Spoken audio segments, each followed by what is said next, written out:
साथियों, ये चुनाव का समय है।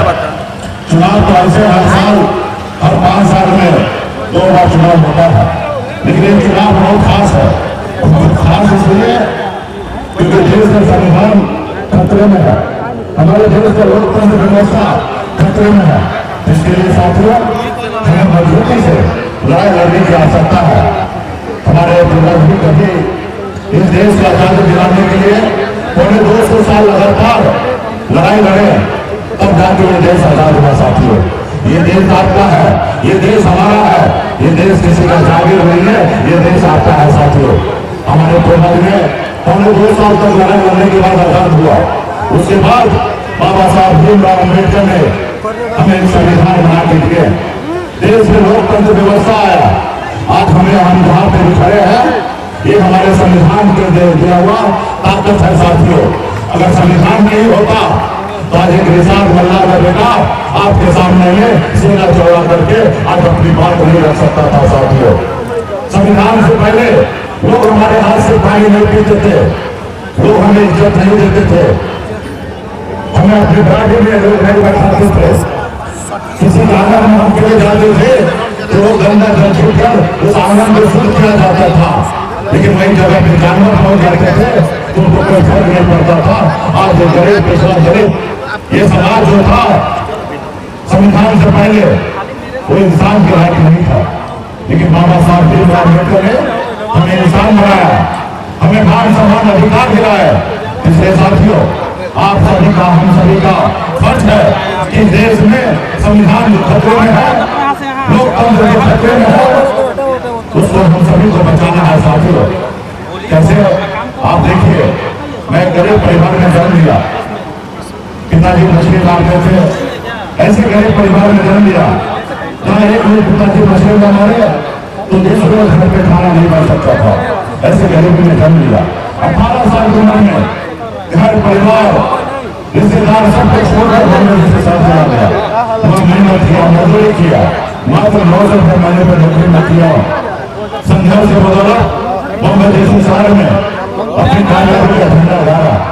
फिर मैं मुड़कर बिहार पर आया, देखा तो लोग बड़े बड़े महलों में रह रहे हैं, बड़े बड़े गाड़ी में रहते हैं, लोग चांद पे घर बनाने से सोच रहे हैं, लेकिन धरती पर भी हमारे लोगों के लिए रहने के लिए घर नहीं है। साथियों, उसके बाद मैंने ऐसी बात की जिंदगी को छोड़कर अपने बिहार में अपने समाज के हक अधिकार के पिछले 10 सालों से मैं लड़ाई लड़ा और लड़ाई लड़ते लड़ते 2020 में संघर्ष के बदौलत हमने 4 बनाया था। आपको बाहर स्टेज पे कहने जा रहा है,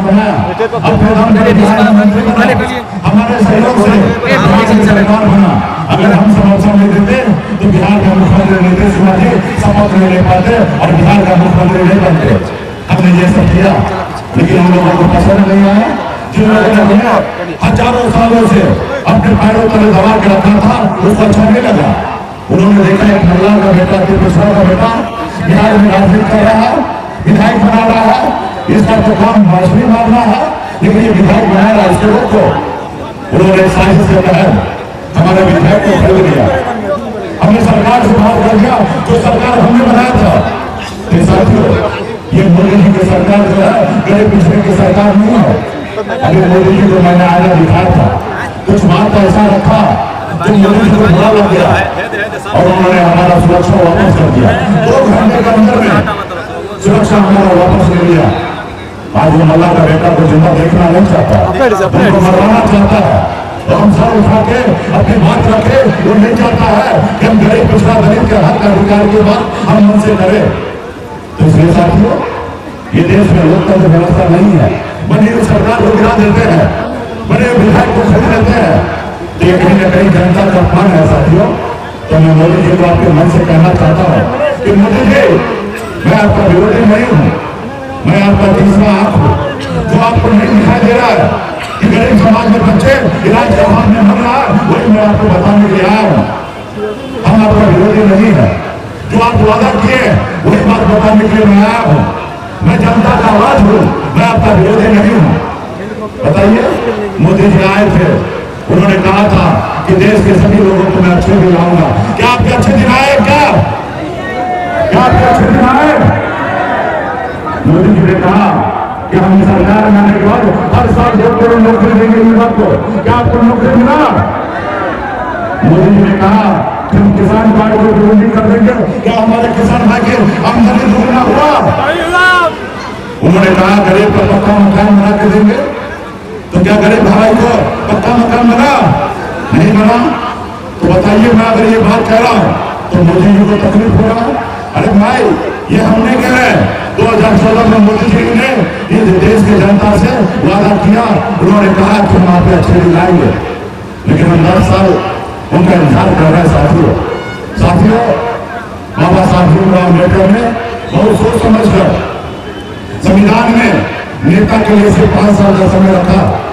इसलिए समय 5 साल का रखा कि अगर नेता जो वादा करे वो नेता वो अपना टाइम पे वादा पूरा करे। अगर वादा पूरा नहीं करेंगे तो ये जनता जो है उस नेता को बदलने का काम करेगा। साथियों, जनता जो है वो मालिक है, नेता मालिक नहीं है, जनता मालिक है। लेकिन आपने एक बार उसको मौका दिया, दूसरी बार मौका दिया, लेकिन अभी तीसरी बार का समय है। साथियों, आपको सोचना समझना है, इस संसार में 3 तरह के लोग होते हैं। एक वो लोग जो अडानी अंबानी बड़े पैसे वाले होते हैं, जिसमें देश के गरीब से, किसान से, नौजवान से कोई लेना देना नहीं है। एक दूसरा वो जो रात को क्या खाएंगे, कल क्या खाएंगे, उसके लिए वो परेशान रहता है। ठेला पे सामान बेचते हैं, मछली मारते हैं, वो कल क्या खाएंगे उसका फिक्र करते हैं। और तीसरा, आप जैसे युवा, आप जैसे लोग जो नेता के बात को सुनने के लिए आते हैं और सुनते हैं, समझते हैं। इसलिए साथियों, आपके पास सोचने, सुनने, समझने का, सोचने का शक्ति है।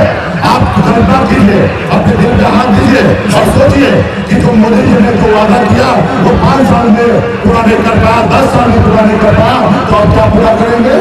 उन्होंने 10 करोड़, हर साल 2 करोड़, यानी कि 10 साल में 20 करोड़ नौकरी की बात की थी। 20 करोड़ में 20 लाख भी नौकरी नहीं दिए। 20 लाख छोड़िए, 10 लाख नौकरी नहीं दिए।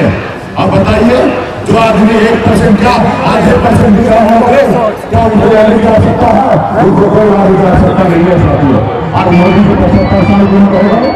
अभी देश के लोगों से मौका मांग रहे हैं, लेकिन वहीं पे अग्निवीर योजना लाए थे, उसमें 18 साल चाहिए और 22 साल में रिटायर हो जाएंगे। अब बताइए, 75 साल के बुजुर्ग देश में मौका मांग रहे और हमारे देश के युवा को 18 साल में आएंगे और 22 साल में रिटायरमेंट करेंगे। तो इसलिए साथियों, आप लोग समझिए और मजबूती से हमारे यहाँ के लोकप्रिय प्रत्याशी अवध बिहारी चौधरी जी हैं, राष्ट्रीय लोकशाही जनता दल के प्रत्याशी बने हैं। आप लोग को हमारी बातों से विजय बनाइए। आप यहाँ के अधिकार के लिए लड़ाई लड़ेंगे। साथियों, ये बहुत बड़ी लड़ाई है। ये कोई एक व्यक्ति की लड़ाई नहीं है, ये देश की लड़ाई है, ये मुल्क को बचाने की लड़ाई है। इसलिए साथियों, हर एक व्यक्ति मजबूती से 2 धारा की लड़ाई है। आप एक धारा में हम लोग हैं, एक धारा में मोदी जी है। हमारे धारा को साथ आइए, पूरे देश में हम लोग इनको टक्कर दे रहे हैं। इसलिए साथियों, आप लोगों को सोचना है। और मोदी जी आए थे, कह रहे थे हम झोला उठा के निकल जाएंगे। तो देश की जनता से मैं आग्रह करता हूँ, जब मोदी जी झोला लेके जाए तो झोला को चेक करना जरूरी है। आज देश का एक युवा, एक नौजवान सोशल मीडिया पे एक ही सवाल कर रहे हैं कि मोदी जी जब झोला लेके जाए तो झोला में चेक कीजिएगा तो उसमें क्या क्या लेके जा रहे हैं। ऐसे मोदी जी को नहीं छोड़ना है। और आप लोगों से एक और आग्रह करता हूँ, मोदी जी के बहुत सारे नेता आपके गांव में, आपके टोला में, आपके मोहल्ला में आएंगे और आपसे वोट मांगने के आएंगे। उसको कुर्सी पे बैठाइएगा, चाय भी पिलाइएगा, नाश्ता भी खिलाइएगा, लेकिन जब तक 15 लाख रुपए ना दे दे तब तक उनको छोड़िएगा नहीं, उनको बैठा के रखिएगा। इसलिए उनको कहिएगा कि आपके मोदी जी ने जो वादा किए थे, क्योंकि पिछली बार भी आप ही वोट मांगे थे और इस बार भी आप ही वोट मांगने के आए। और मोदी जी जो वादा किए थे 15 लाख रुपया, वो अभी तक मिला नहीं है। तो कृपया करके देखे जाइए या मोदी जी को कहिए अभी कभी हमारे अकाउंट में भेज देने के लिए, क्योंकि आप लोग तो अकाउंट खुला के रखे है ना, अकाउंट खुलाए ना। आप तो अकाउंट नंबर दे दीजिएगा नेताजी को, अब बोलिएगा जल्दी ट्रांसफर कीजिए। अभी पेटीएम भी चलता है, तुरंत हो जाएगा 2 मिनट में, स्कैन होगा 2 मिनट में हो जाएगा। तो करिएगा ना, अरे करिएगा ना। अरे आपका हिस्सा मांगने में क्या तकलीफ है भाई? अरे मोदी जी का हिस्सा था, आप देखे ना 16,000 करोड़ रुपया चंदा के रूप में ले लिया, क्योंकि उनका हिस्सा था। बड़े बड़े कंपनी को चंदा देते हैं, और जब चंदा देते हैं, सॉरी धंधा देते हैं तो चंदा लेते हैं, वो मानते हैं कि मेरा इस कमरे में हिस्सा है, ईडी का नोटिस दे देते हैं, जब वो पैसा कमाए हैं तो उसे वसूली करते हैं, मुख्य मानते हैं कि मेरा हिस्सा है।